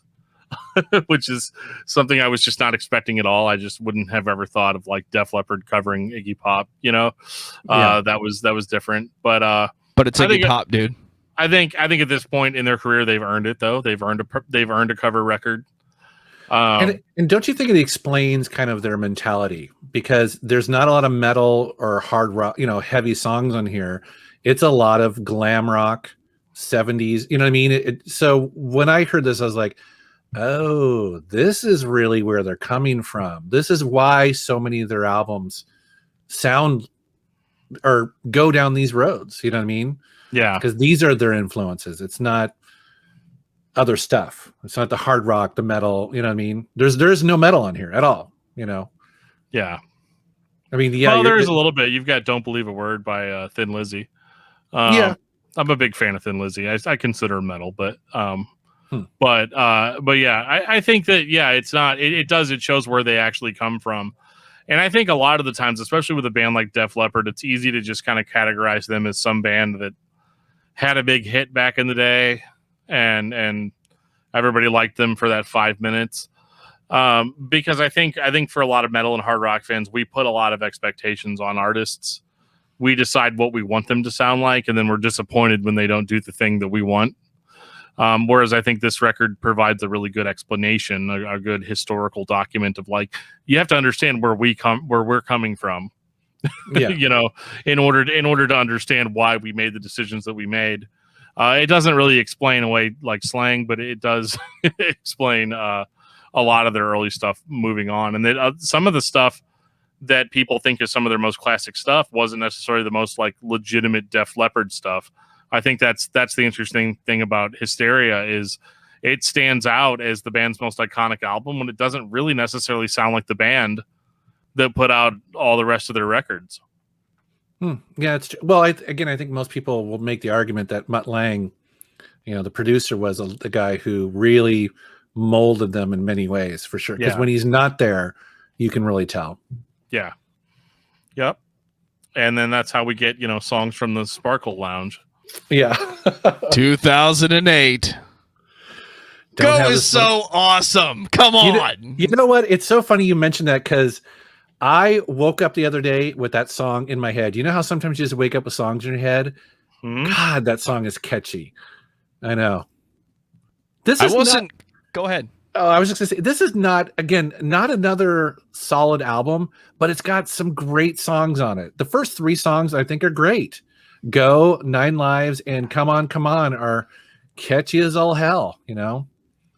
Well, Go is interesting, and Nine Lives also is interesting in that, like, well, Nine Lives has almost kind of like this like country kind of sort of vibe to it. But Come On, Come On sounds like classic Def Leppard, in my opinion. Or it sounds like something like a cover that they would have did on like it's oh, is that a Bowie song or what, you know what I mean? It has that sort of like that kind of hook to it. But like Go hits so hard right off the bat. And it's got that modern production. So like this is the first time I can think of when I'm listening to Def Leppard and I hear actual guitar crunch, like in a modern sort of way. And so I was really, really on board with that. I'm surprised that song's not more popular than it is, because this is the kind of thing that, like, if they had released this as a single, I would have bought the record just off of that song alone. I'd have been like, no, these guys are I'd have been like, Def Leppard's back, boys. Like, let's get in there. Like, this is going to be great. And then the rest of the record, they kind of do what they've been doing. Yeah. For the last couple of records. But I think it's fine. I mean, at this point, if you're a lifelong fan of a band like this, at this point, if they give you anything that sounds heavy or kind of out of the way, like, you're like, okay, cool. And you're more willing to accept like kind of everything else that they do because they gave you the thing that you wanted. At least you still have those 1 or 2 songs that you're going to really, really latch onto. And the rest of the record, you can take it or leave it, but you're still going to rock these songs. These songs are going to still end up in your playlist. They're going to be the songs that you go to whenever you want to listen to Def Leppard. And, for a band this old, having a song from 2008 from this band in your playlist, I mean, that says a lot, This is that weird time in all of our lives, recently post high school, where you're trying to learn or figure out how to be an adult. And I wasn't paying attention to Def Leppard. I was listening to a lot of music, but I didn't know this came out. And then sometime in 2009, 2010, my good friend Aaron Custerer walks up to me and says, number 1, I'm going to South America because I get to play guitar for a living now. Second, I bought this new album by Def Leppard. And I said, Songs from the Sparkle Lounge. If that doesn't sound like a parody of 80s metal, I don't know what does. Well, the cover almost looks like, I'd have to look at the cover again because I don't have it on vinyl, but isn't it kind of like almost like Sgt. Pepper's a little bit, where it's got like a crowd? It looks like people? A hand-drawn Sgt. Pepper's. Okay. Yeah, it's a cool album cover. I like the name. I mean, the name does sound like, okay, you don't know what you're going to get on here. Could be a lot of things. Yeah, okay, that definitely is very much like... We come from the 80s! The Mona Lisa up front. Yeah. Yeah. Yeah, another album, I guess, when this came out, I did buy it new, based off of Go, and I think I'd heard Come On, Come On. Yeah. And at this point, as a lifelong Def Leppard fan, I was kind of getting a little annoyed with them going, guys, longtime fans would like to just hear you rock. Just, again, make that one album that just kicks my ass from beginning to end. Make 10 goes. Yeah. Do that. And, and as the years have gone on, I've really appreciated bands who do that. Like, the last Judas Priest album, Firepower, kicks you in the nuts. Oh my God. You know what I mean? It's so heavy. How fucking old is Rob Halford these days? It doesn't matter. His voice doesn't change. It doesn't matter. Yeah. That album's so fucking awesome. Same also with Megadeth. The Dystopia album was awesome. The Coffin Train by Diamond Head. Oh, really? Yeah, there's a new wave of go heavy metal listen to that right now. Yeah, so I get inspired by bands like that, who can muster it up. Maybe sometimes, actually, if we think about it, some of those bands have had other younger members join. So maybe that's the issue, is that Def Leppard, Vivian Campbell joined in the mid-90s, and I don't think that they're utilizing him, to be quite honest with you. He's the guitarist from Dio.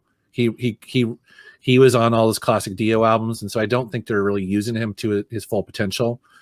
So, anyways, to bring it back to Sparkle Lounge, whatever the hell this is called. I like certain songs off it, but I do wish it would rock just a tad more, you know? Yeah. No, I feel that. Well, are we ready, gentlemen? I've got conflicting dates. Is this 2014 or 2015? No. I want to say 15. It's relatively new, isn't it? Yeah, I'm not going to lie to you guys. I didn't buy it when it came out. But this is such a weird time in the career to release a self-titled. Yeah. And can we just talk about the first track on here? It's ridiculous. Like, let's go. Yeah. You know, I mean, why? When I first put this on, I was like, guys, you are literally just rewriting Pour Some Sugar on Me. Those are almost the exact same notes. Yep. Like, yep. What the hell? Like, it's just, it's so, I mean, I'm surprised this even made it past the record label guy. You know, this would be like, name a band just rewriting their most popular hit and hoping nobody notices. Like, what the hell? I mean, a lot of Nirvana songs were basically the same. Anyway, but sure, yeah. A lot of obviously the Ramones and stuff like that. But you know what I mean. But it's like, again, when you have such an iconic, cool, mega hit like that, and then to almost completely copy it. Now, I do like the chorus of "Let's Go." It actually does stick in my head. It's kind of annoying, but I can't get past that riff. I hate the fact that they did this. This is Freak Out all over again. How do we write another single, guys? Just play that song we love backwards and it'll be fine. Yeah, I know. Got it. Perfect. Print it. Track 1. What are we going to call it? Well, I would say despite the massive amount of self-plagiarism that you have with Let's Go, I think the first 5 songs of this are pretty decent. And like with them calling it self-titled Def Leppard, it makes sense. Like, yeah, we're going to sound like Def Leppard, you know? And the thing that struck me the most too, and it could just be the nostalgic feelings of listening to Let's Go, is it a self rip-off or is it a throwback? You know, there's a lot of ways to interpret that. And I think that one of the biggest things is that struck me because so I did this discography a little bit different than I normally do. Usually I'll start on the first record and move my way on. With Def Leppard, I started with this album and I went backwards. And I was struck immediately by how much they sound like classic Def Leppard. In 2015, you know, and of course, as I went through, I realized that they had changed throughout, you know, because I was like, oh God, am I about to listen to 11 of the same album, you know? But I found it very, very notable that his voice sounds the same. It is still just as powerful as it was in the 80s. And I don't know a lot of vocalists that have been in the game this long that can do that. I mean, I think it's because they tour. They've always toured for sure. Yeah. He's always kept it up. He's taking care of himself, you know. And this is also a band that didn't just totally get destroyed with the excess of their popularity. You know, it sounds to me like they recognize something that a lot of bands that came out at the same time that they didn't realize, that this was going to be their living. This is what they were going to do for the rest of their lives. This was their career. And they reached, you know, critical mass very early on in their career. But they've maintained it in a way that I'm very I'm just flabbergasted by. Like they've kept it amazingly consistent for for where they came from and where they're at now. Whereas if you buy a new Def Leppard record, I can't imagine a lifetime fan listening to this record and being like mad or upset with it. I don't think it's reinventing the wheel, but I don't think that's the goal either. I don't think that every band has to be innovative in order to be good. I mean, a lot of my favorite bands, all their records sound the same. You can ask Joe, you know, like it's all very similar stuff. I can't claim to be a Slayer fan and then get mad at Def Leppard for keeping a consistent sound, you know, throughout their career. Or AC/DC or, you know. Yeah, or Accept or, any of these bands or even Kiss, you know. Yeah. These guys realize after a while that like, hey, yeah, we're not playing out the sold out arenas that we're playing. You know, they're thinking this in the 90s because now they could go play a sold out arena anytime they want. And they do. You know. And so it's really a great lesson in just kind of staying on the path, I guess, so to speak.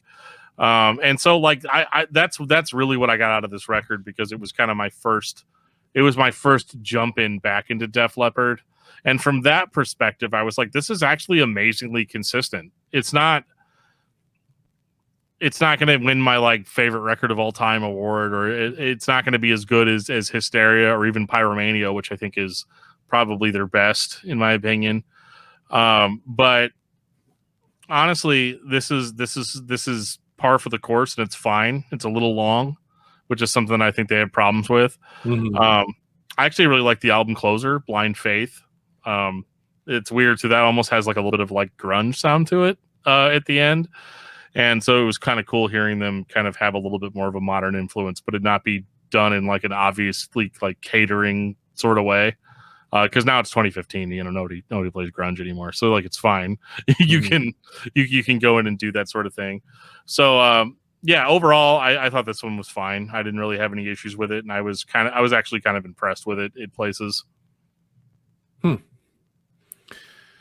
Yeah, I think for me, I bought this, and again, I'd love for them to just put a little bit more energy, a little more time into the guitars, the riffs, just to maybe again bring back the dream team of Mutt Lange or somebody like that who can kind of hone this down to just 10 or 12 amazing songs. I think that they've got it in them.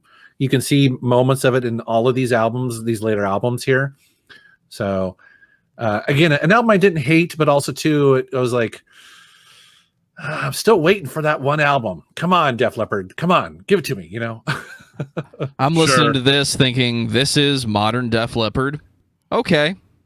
Mm-hmm. But I'm with you. There's another Hysteria in there. I don't know if Pyromania is in there, but there's another Hysteria in there.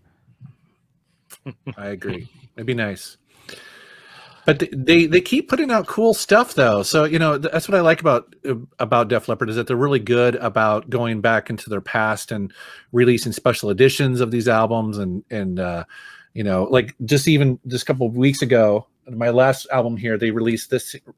So a 1980s bootleg of, this is back with their original guitarist playing those classic early songs. Oh, wow. Yeah. And so again, if Def Leppard is putting out this, they know that fans want, they want to bring some of this stuff back. So I don't know. Well, that's something we didn't get into either, is the amount of re-releases, the amount of like cool stuff that they've just dropped over the years. There's obviously multiple greatest hits, tons of live albums, so much box sets. Yeah. Yeah, this is really cool because we were talking about Hysteria where they were trying to release all of the entire album as singles.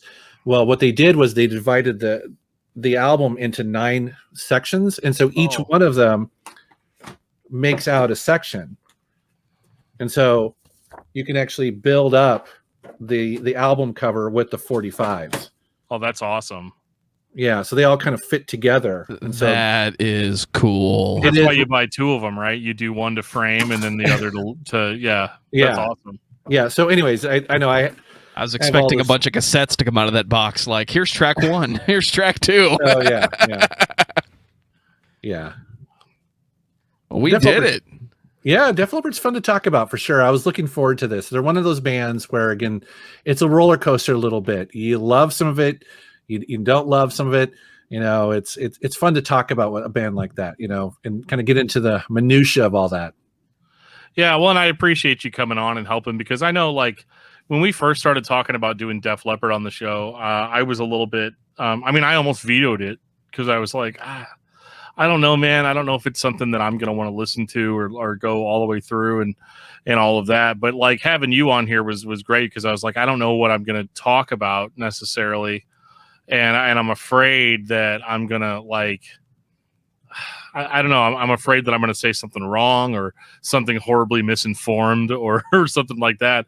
And so it's always helpful to have a super fan on board, because I can tell you the episodes where we've just tried to get through it on our own and maybe I say something dumb, man, the super fans come out of the woodwork then. Let me tell you. Well, the super fans are going to come out with the Def Leppard this, because if you talk bad about them in any way, I think if I'm the one who's supposed to be the defender of Def Leppard, some people might be somewhat disappointed, but I feel like I'm a realistic fan for sure. I think it's going to be, you and I have kind of chatted behind the scenes a little bit about doing a Kiss episode, and Kiss will be very similar to that. I think you'll probably like it more because they are more rock, they are more metal. They are, yeah. And also too, I'm dying to know what you think about their grunge album. Okay, I haven't heard it, but I will. Oh, dude, listen to it. You're in for a surprise. They released an album. Well, it was actually, it wasn't officially, they almost killed it, but it's called Carnival of Souls. If you want to hear Kiss basically writing original songs in the style of Alice in Chains, check it out. It's crazy. And you were worried about the disco record. Yeah. I was worried about the disco record. They do disco and they do grunge, full on grunge, buddy. And actually, the irony is, I kind of like it. So, but I've got it saved in my Spotify. So yeah, I'm dying to know what you think about that. It'll be pretty interesting. That'll be a to be continued for sure. But yeah, so this is the part of the show where we kind of take everything we talked about and we wrap it up into a nice little bow. What are your final thoughts on Def Leppard? Me? Yeah. I'm still a super fan, man. It's one of those bands where their Hysteria is on the back wall here. It's one of my go-to albums from the 80s. I still love it today. I still actually listen to a lot of Def Leppard, probably more than my wife would really like. I can relate to that. But they're the kind of band too where a new release comes out and I become that kid again where I'm like, ooh, new Def Leppard's coming out. I'm excited for that, So I'm lifelong, man. I'm all in, just a couple weeks ago, going to Record Store Day, buying the new live bootleg. So they're just one of those bands where I think that they've stood the test of time for a reason, because people can connect with them. They write decent songs. They're a good time, and they put on a fantastic live show. They did not disappoint when I saw them. So I like them. They're cool. Dan, what about you? Well, this has been kind of an experience for me. This is a band I went into just being pretty sure I was going to hate all of it and that I was going to be like, oh, this is terrible. But as I've gotten older, I've just kind of after a while, man, it gets really tired of listening. I get really tired of listening to records that are like intentionally produced badly because everybody's got some sort of thing that they're trying to prove to everybody else. And I get tired of just straight blasting all the time. It's not that I don't love that stuff, but it is nice to kind of go into a slightly different direction. So I think in that regard, Def Leppard really is cool. And I think that they've got a history that I think you can kind of look at when you're trying to figure out why metal got popular in the 80s. And it's not that they were like some sort of like front runner metal band or anything, that they were like playing 15-minute solos or doing anything crazy. But I think that they, like we were talking about at the beginning of the episode, you hear a Def Leppard song on Top 40, and you're like, wow, this is a lot different than what I've heard before. And I think stuff like that is largely responsible for why metal is so accepted now as a style, and even that's been relatively recently. That people have started to kind of accept metal as this thing that's not going to go away, that it was not something that just existed in the 80s. And I also think that it's really cool how they kind of persevered through all the changes. We made fun of a couple of records for trying to be, trendy or whatever. But for the most part, though, like these guys kind of stuck to kind of what they do really well. And for that, I salute them. So I think if you want some good history on rock and metal that's responsible for kind of bringing that more into the mainstream, I think Def Leppard's a good place to start. Def Leppard wrote the book on how to write a heavy metal pop song. Yeah. They are the band that I look to when I'm trying to explain why everyone loved 80s metal so much.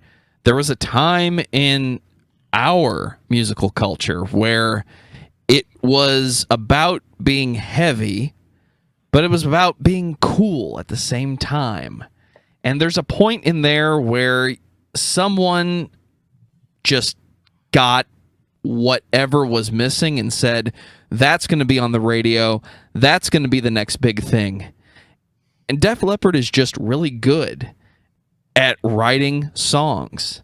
That's something that always comes back whenever you look at musical trends, no matter what the style. If it's the 60s, it's the 70s, 80s, all the way to 2021. Somebody is going to come along and write good songs.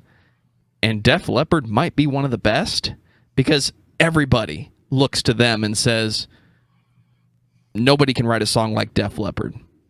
So you're listening to Def Leppard today, unless you're ignoring every piece of radio that's ever been put in front of you. So I don't have to tell you to go listen to Def Leppard, but I want you to. I want you to listen to the songs that you haven't heard, because the hits are there, but there's so much more. And that is what I have to say about Def Leppard this week. Yeah, speaking of which, and I mentioned a little bit earlier that they have 2 greatest hits releases, and the one that's really fun to listen to is Volume 2 for that very reason. That if you're sick of hearing the Pour Some Sugar on Me and that sort of stuff, listen to Volume 2, because I think you'll be surprised at the stuff that you might have missed the first time around, because it's pretty catchy. There's a lot of gems in there for sure. Dan, what's your album of the week? Well, I was going through my Spotify, and I was like, what have I been listening to this week? And it was like Def Leppard, Def Leppard, Def Leppard, Def Leppard, Def Leppard. But I did sneak a couple of listens to He Is Legend's Suck Out the Poison a few times in there, because I just needed to kind of I tend to try to palate cleanse whenever I'm doing stuff like this, because you run the risk of like listening to one band for an entire week. You run the risk of just getting sick of it and hating it, and then unfairly criticizing it because you're sick of it, whereas these are records that were released years apart, so that was my palate cleanser this week, was some He Is Legend. So it was like the opposite of Def Leppard. It was like gritty and dingy and just like sounds like it was recorded in a dungeon. Metal Jesus, what about you? I forgot that we do this. I'm glad that you spoke first. So, yeah. So I'll do 2. Are we allowed to do 2? You can do whatever you want, man. Okay. All right. The first one is Van Weezer by Weezer. Oh yeah. Yeah. So this is Van. It kind of goes in line with Def Leppard a little bit. So it's their tribute to 80s hard rock and melodic, not metal, but rock. And so it's their latest Weezer album, came out probably about a month or so ago, and it's got solos in it. And it's got riffs. They do a version of kind of a Crazy Train by Ozzy in there, but they kind of mix up and make their own version. It's super catchy. It's typical Weezer. I'm liking it way more than I probably should. And the other album is completely different from that, and that is the new Liquid Tension Experiment album. So there's another one. Yeah, there's 3. They just put out their 3rd one 21 years later. So if you're not familiar with Liquid Tension Experiment, it's basically Mike Portnoy of Dream Theater. It's got John Petrucci of Dream Theater and Jordan Rudess, and also Tony Levin. He's a bass player. He's very famous, played with Peter Gabriel and John Lennon.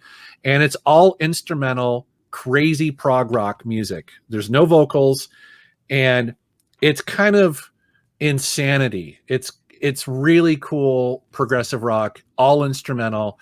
But it's a really important album because it does reunite Mike Portnoy, who has not been with Dream Theater for 10 years, with the other 2 main songwriters in it. So it's really cool to hear. So it definitely is sparking some questions. It is. And actually even more so, because the other thing that Mike Portnoy did was he played on John Petrucci's solo album this year as well. So I still think that Mike Portnoy is happy where he is. I don't think he's going to come back to Dream Theater anytime soon. I don't think he necessarily even needs to, as much as I love his style playing and stuff and the energy he brings to Def Leppard. But in the meantime, we do have Liquid Tension Experiment 3, and it's fantastic. It's awesome. I know what I'm listening to tonight after this recording. You're gonna love it, dude. It's killer. That's hilarious. I'll have to check that out. I've always been kind of on the fringes when it comes to the Dream Theater stuff and the Dream Theater members. But Joe got me to listen to it, and he got me to admit that there was records that there were records that were really good. That was such a that episode was such an ebb and flow between like me being like, what are you guys talking about? And then being like, and then being like, no, it's amazing. And here's why, you know. Didn't you have to record that twice? Is that, Yes. did I remember that right? Yeah. We had to record the second half of it twice. Yeah. Because, the computer failed in the middle of the first one. And I remember calling, we had a guest, John Drake, who he does a really, really great Star Wars podcast called the Nerf Herder Console. And so we had him on and we must have talked for like 3 hours or something. And then we were like, I had to call him back 2 weeks later and be like, hey, we lost half the recording. So you're going to have to come back and we're going to do like the other half. And thankfully he did it. Right. And it was really funny because he's like, we got done and he was like, yeah, it pretty much went exactly the way that it did last time. And I was like, well, I don't remember. So hopefully it was good. But Metal Jesus, thank you so much, man. This was absolutely a blast. And it was great kind of just getting to see your passion for the band and your enjoyment. I think that's the most fun part about what we do here is seeing people really kind of come alive with music and to see what makes people tick, so to speak. Mm-hmm. So it's super cool. And I think are we done? Did we do this? Hey Dan, by the way, my album of the week is Dr. Feelgood by Mötley Crüe. Oh, cool. Hey Joe. What's your album of the week, Joe? You mentioned in the very beginning. Okay, so interesting. Okay. It's becoming obvious to me that this podcast is going to be dipping into some sweet 80s metal from time to time, so why not listen to Mötley Crüe? Because we're talking about the 80s, right? Yeah. I saw Mötley Crüe on that tour, and oh my God, Jealousy. It was. I mean, they had the stripper pole dancers up there, and Tommy Lee with his drum kit, and flying over the crowd with his plane. Oh my God, it was awesome. I hear the final tour they did, I think it was 2 or 3 years ago, maybe even before that, he finally got his roller coaster drum set. And I hear it failed on the last night. Oh, really? So there you go. Some things weren't designed to go together. Yeah. Speaking of Mötley Crüe, do you follow the whole thing with Vince Neil and the singer? He's not quite the amazing singer he used to be. Unfortunately, it's kind of sad. So because I'm a huge Mötley Crüe fan, and I'd love to see them. I think they're going to do one more tour. They weren't supposed to, but because they signed a document, and so I don't know. But anyways, yeah. I've heard a couple of people. If you read any of the metal news sites or whatever, for some reason when podcasters have been interviewing people, they're like, "So how do you think he's going to do on this tour?" And then of course the person will give their honest answer, and then they'll make a headline out of it. But yeah, I think he's going to.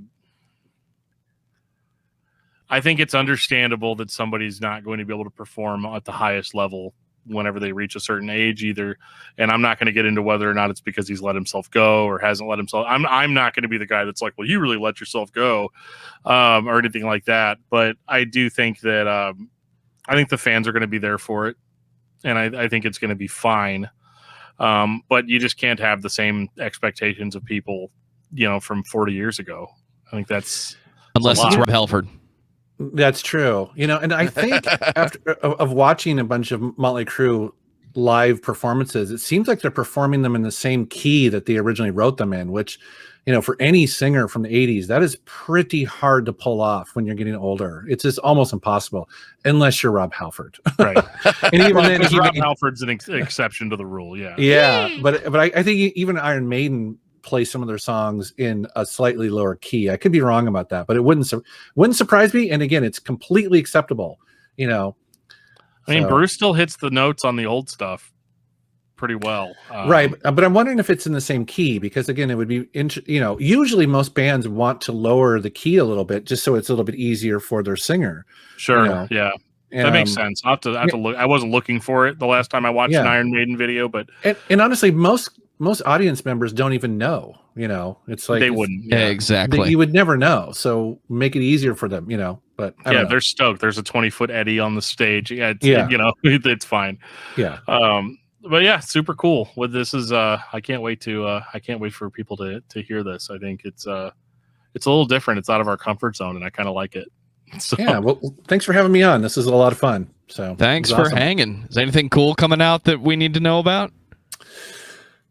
Boy, the only thing that's really kind of new in my world is that the world is opening up again, which is really awesome because I used to spend so much time going to retro gaming expos, and that was, some of my favorite parts of YouTube and video game hunting. So I'm really excited to be traveling again. So at least this year I'm going to be going to Connecticut, I think. Hartford, Connecticut, something like that. That's going to be one of them that's going to be announced. So I'm going to be going over to the East Coast in November and maybe some other stuff in October or sooner. So we'll see. It'll be interesting. Yeah, I'm excited to get back on the road and see people again. It's going to be awesome.